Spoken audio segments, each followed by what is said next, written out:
Eco Tejas world class electric bike అతి తక్కువ ధరలోనే.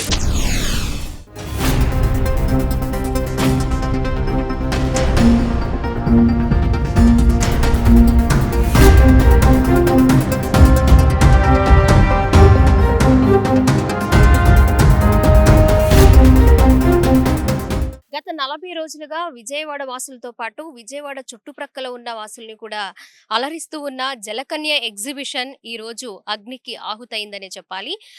Gas cylinder పేలి దాదాపు 20 నుంచి 30 స్టాల్స్ వరకు పూర్తిగా కాలి బూడిదైపోయిన పరిస్థితి కనిపిస్తుంది. ఒకసారి మనం చూడొచ్చు ఏ స్థాయిలో మంటలు చెలరేగాయి, అలాగే ఎన్ని స్టాల్స్ పూర్తిగా అగ్నికి ఆహుతైపోయాయి అనేది మనకు క్లియర్‌గా కనిపిస్తూ ఉంది. ఏదైతే స్టాల్స్ స్టార్టింగ్‌లో జలకన్యలతో పాటు ఆ తర్వాత కొన్ని బర్డ్స్‌ని అవన్నీ కూడా అరేంజ్ చేశారు. అలాగే కాశ్మీర్‌లో ఎలా ఉంటుందో ఆ స్నో టైప్ హౌసెస్ గానివ్వండి, అక్కడ ఏ విధంగా ఉంటుందో ఆ సెటప్ ఒకటి. అండ్ లోపలికి వచ్చిన తర్వాత మనకి స్టాల్స్ కనిపిస్తాయి. ఆ స్టాల్స్ దగ్గర జరిగిన అగ్ని ప్రమాదమే ఇది. దాదాపు 20-30 స్టాల్స్ వరకు కూడా పూర్తిగా కాలిపోయాయి. ఎంతో పెద్ద పెద్ద స్టాల్స్. ఎందుకంటే స్టార్టింగ్‌లో మనం వచ్చినప్పుడు ఎగ్జిబిషన్‌ని కవర్ చేశాం. కవర్ చేసినప్పుడు వేల సంఖ్యలో ఇక్కడ ఐటెమ్స్ అనేవి ఉన్నాయి. చాలామంది ఇక్కడ జీవనోపాధి పొందుతూ కొన్ని స్టాల్స్ వారు జనవరి 4వ తారీఖున ఓపెన్ చేశారు. వస్తున్నది సమ్మర్ కాబట్టి, ఆ సమ్మర్ హాలిడేస్‌ని కూడా దృష్టిలో పెట్టుకొని అప్పటి వరకు కూడా ప్లాన్ చేసుకున్న పరిస్థితి. మనకి కనిపిస్తున్నాయి చూడండి గాజులు. ఎగ్జిబిషన్ అనగానే చాలామంది గాజులు కొనుక్కోవడానికే వస్తూ ఉంటారు. అన్ని రకరకాల మోడల్స్ ఎక్కడా లేని కలర్‌ఫుల్‌గా కనిపిస్తూ ఉంటాయి. అలాంటివి ఆడవాళ్ళకి సంబంధించినవి ఇంట్లో కావాల్సిన కిచెన్ వేర్ కావచ్చు, అన్నీ కూడా ఇక్కడ పూర్తిగా కాలిపోయాయండి. ఒక్క వస్తువు కూడా ఎందుకు పనికిరాని విధంగా కాలిపోయాయి. ఇక్కడ మెడలో వేసుకునే దండలు, జూకాలు అవన్నీ కూడా మసైపోయినాయి చూడండి. వాళ్ళకి ఎంత నష్టం జరిగుండొచ్చో. మనకి గుడ్ న్యూస్ అనుకునేది ఏంటి అంటే ఎవరికీ గాయాలు కావడం గానీ, అండ్ అలాగే ప్రాణ నష్టం గానీ జరగలేదు. కానీ ఎక్కువ మొత్తంలో ఆస్తి నష్టం అయితే జరిగింది. ఆస్తి నష్టాన్ని అంచనా వేయడానికి ఇంకాస్త టైం పడుతుంది. ఎప్పుడైతే అంటే మధ్యాహ్నం కావడం 12 గంటలు, 12, 1 గంట మధ్యలో జరిగిన ప్రమాదం ఇది. ఈ టైంలో ఎప్పుడైతే భవానీపురం పోలీసులకి సమాచారం అందిందో వాళ్ళు వెంటనే ఫైర్ స్టేషన్‌కి సమాచారం అందించడం, వాళ్ళు కూడా త్వరగా రావడం, మంటల్ని చాలా త్వరగానే కంట్రోల్ చేశారనే చెప్పాలి. అందుకు వెనక సెటప్ అంతా కూడా పక్షులు, అలాగే జంతువులు ఉన్నాయి. అంటే యానిమల్స్ అలాంటి సెటప్ వేశారు. అవి ఏం కాకుండా ఉన్నాయి. ఇక్కడి వరకే ఆగిపోయింది. మనకి లైవ్‌లో చూసిన వాళ్ళు ఇక్కడే ఉన్నవాళ్ళు కొంతమందున్నారు. వారితో మాట్లాడే ప్రయత్నం చేద్దాము. ఇక్కడ చూడండి ఏదైతే సిలిండర్ పేలిందో ఆ సిలిండర్స్ ఇవి. ఫస్ట్ ఆ సిలిండరు, తర్వాత ఈ సిలిండరు. చూడండి ఒక్కసారి ఎలా మధ్యలోకి ఏదో మన మామిడి పండు లేకపోతే పుచ్చకాయ అలా పగిలిపోతాయి చూసారా? అలా పగిలిపోయిందిది. నేను ఈ ఫ్రూట్స్‌తో కంపేర్ చేశాను వీటిని. ఇదైతే పూర్తిగా ఓపెన్ అయిపోయింది. అలాగే ఈ 2 సిలిండర్‌లు కూడా లీక్ అయ్యాయి. ఇక్కడ ఓపెన్ లేదు చూడండి. క్లోజింగ్ లేదు. ఇలా ఓపెన్ అయ్యాయి. ఇక సేఫ్టీ సిలిండర్స్ అయితే చూడండి చాలా ఉన్నాయి ఇక్కడ. ఇవన్నీ అవి.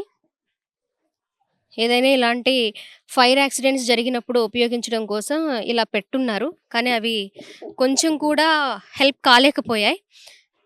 ఇంకా మొత్తం పూర్తిగా ఏమీ మిగల్లేదు.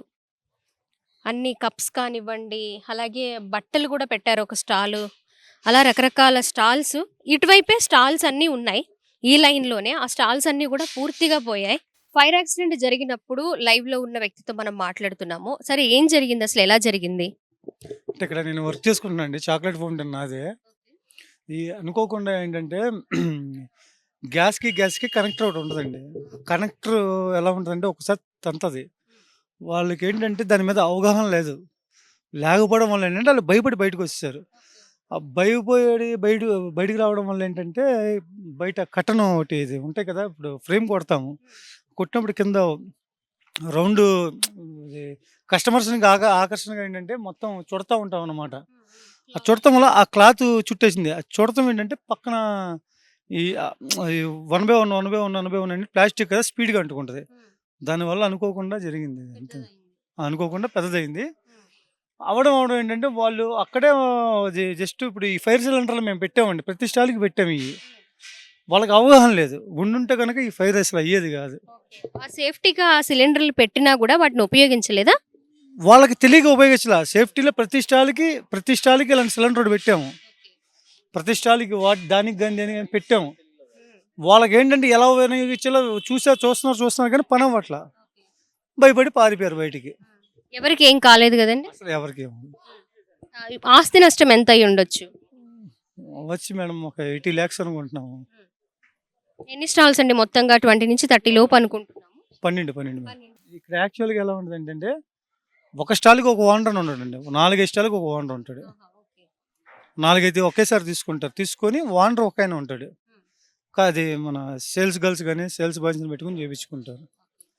అసలు ఎప్పటి వరకు ప్లానింగ్ అండి ఎగ్జిబిషన్? హాలిడేస్ వస్తున్నాయి, సమ్మర్ హాలిడేస్ ఎప్పటి వరకు అనుకున్నారు? కానీ కాదు యాక్చువల్‌గా ఏంటంటే ఇది మేము ఈ మంత్ ఇదే ఎండ్ ఆపేసేసి మళ్ళీ ఏదైనా మంచి కాన్సెప్ట్‌తో నలుగురు బతికే విధంగా ట్రై చేశారండి ఆర్గనైజర్ ఆయన. దా ఇంకా అన్ఎక్స్‌పెక్టెడ్‌గా ఇలా జరిగేటప్పటికి ఇంకా మరి ఇప్పుడు ఈ మాట నేను అడగొచ్చో లేదో, ఇక్కడితో క్లోజ్ చేస్తున్నారా ఎగ్జిబిషన్‌ని? మరి తెలీదు. పర్మిషన్ అనేది ఇప్పుడు ఇస్తారో లేదో మనకు తెలీదు. యాక్చువల్‌గా అయితే నాకు తెలిసి ఇవ్వరని అనుకుంటున్నాం. ఇస్తే ఓ 10 మంది బతుకుతాం. ఎందుకంటే చాలా ఆస్తి నష్టం జరిగింది మాకు. ఓ 10 మంది బతుకుతాం. లేదనుకుంటే గనక చూసుకొని ఇంకేదైనా అంతేనండి. తర్వాత ఎలా అండి? ఏంటి మొత్తం కాలిపోయింది. అసలు ఏమనుకుంటున్నారు? మీరే ఎలా ఏంటి మీ పరిస్థితి ఏంటి నెక్స్ట్? మేడం ఇది కాలిపోయింది అనేది సమస్య కాదు మేడం వాస్తవంగా. ఇప్పుడు ఇక్కడ దగ్గర దగ్గర కొన్ని వందల మంది వస్తున్నాము. కొన్ని వందల మంది ఇక్కడ బతుకుతున్నారు. కొన్ని వందల మంది ఇక్కడ బతుకుతున్నారు మేడం. ఈ వందల మందికి ఏంటంటే ఇప్పుడు ఇక్కడితో ఇది ఆగిపోద్ది. మేము ఎక్కడికెళ్ళి బతకాలి అనేది సమస్య మాకు. ఇప్పుడు మేమేమనుకున్నామంటే ఇప్పుడు ఏ ఎగ్జిబిషన్ అన్నా సరే మేడం మేము ఇది అన్సీజన్ ఎగ్జిబిషన్ పబ్లిక్ రారు. ఒకవేళ ఇది అయిపోతే ఒక 1 మంత్ గ్యాప్‌లో మాకేదన్నా ఉంది అనుకుంటే ఏదైనా మంచి కాన్సెప్ట్ జనాలకు ఉపయోగపడేలా చూసుకొని, వాళ్ళకి ఉపయోగపడేలాగా ఏదైనా తీసుకొచ్చి ఇక్కడ ఏదో నిలబడదామని మేము ప్లాన్ చేసాము. ఈ లోపే ఈ ఇన్సిడెంట్ జరిగింది. ఇప్పుడు ఇది కాలిపోయింది మాకు ఇది ఈ సమస్య కాదు. అసలు మేము ఎలా బతకాలనేది సమస్య మాకు. ఏదైనా సరే ప్రభుత్వం ఏదైనా చేయగలిగితే గనుక మాకు చేస్తే పర్లేదు మేడం. లేదనుకుంటే మేము నష్టపోతాము. రోడ్డు మీద పడినట్టే మేడం. అంతకు మించి ఏమి లేదు. ఇప్పుడు వాళ్ళ ఆవేదన చూస్తుంటే నిజంగా చాలా బాధేస్తుంది. ఇప్పుడు వాళ్ళకున్న 3 సీజన్‌లో ఇప్పుడు ఈ సమ్మర్ సీజన్ అనేది చాలా ఇంపార్టెంట్. పిల్లలు, పెద్దవాళ్ళు అందరూ గూడా ఈ 2 నెలలు బాగా ఎంజాయ్ చేయడానికి ఇంట్రెస్ట్ చూపిస్తారు. సో, ఇక్కడ ఈ తరహా ఎగ్జిబిషన్ అనేది ఈ మధ్య కాలంలో ఎప్పుడు ఎక్కడా జరగలేదు. అలాగే పీడబ్ల్యూడీ గ్రౌండ్ అంత స్థాయిలో ఇక్కడ గ్రౌండ్‌ని సేకరించి ఇంత పెద్ద ఎగ్జిబిషన్ పెట్టడం అనేది అందరికీ చాలా హ్యాపీనెస్‌నిచ్చింది. ఇప్పటితో పాటు ఈ సమ్మర్ హాలిడేస్‌ని కూడా బేస్ చేసుకొని వాళ్ళు ఇంకొన్ని ఐటెమ్స్‌ని కొత్తగా తీసుకురావాలని కూడా ప్లాన్ చేసుకొని ఉన్నారంట. కానీ ఇప్పుడు ఇంత మొత్తంలో ఇన్ని లక్షల్లో ఆస్తి నష్టం జరిగింది. అదొక బాధ అయితే మళ్ళీ ఆ తర్వాత ఏంటి? వాట్ నెక్స్ట్ అనేది వాళ్ళకి ఒక క్వెషన్ మార్క్ అయిపోయింది. అది తెలియని ఒక దిగ్భ్రాంతిలో ఉండిపోయాము, ఒక కన్‌ఫ్యూజన్‌లో ఉండిపోయామని కూడా ఆవేదన వ్యక్తం చేస్తూ ఉన్నారు. ఇంకా స్టాల్స్ విషయానికొస్తే పూర్తిగా దహనం అయిపోయాయి. అవన్నీ కూడా క్లియర్ చేస్తుండే ఆడవాళ్ళు, మగవాళ్ళు, పిల్లలు, పెద్దవాళ్ళు అందరూ కూడా ఎన్నో కుటుంబాలు ఇక్కడ జీవనం సాగిస్తూ ఉన్నాయి. వాళ్ళు వీటి మీదే వాళ్ళు ఆధారపడి ఉన్నాము అని కూడా చెప్తూ ఉన్నారు. మరి ఈ సమ్మర్‌లో ఇలాంటి ఇప్పుడే స్టార్ట్ అవుతుంది అనుకునే టైంలో ఇంత పెద్ద మొత్తంలో నష్టం జరగడం అనేది వాళ్ళు కోలుకోలేని విషయం. మాకు ఆస్తి నష్టం జరిగినా మళ్ళీ మేము తిరిగి ప్రారంభించాలంటే మాకెక్కడ, ఎప్పుడు, ఎలా అనేది కూడా ఒక క్లారిటీ అనేది రాలేదని వాళ్ళ బాధను వ్యక్తం చేస్తూ ఉన్నారు. ఇంకా లోపల కూడా కొన్ని స్టాల్స్ అంటే ఇలాంటి ఫైర్ అనేది జరగలేదు కానీ వాటిని క్లోజ్ చేశారు.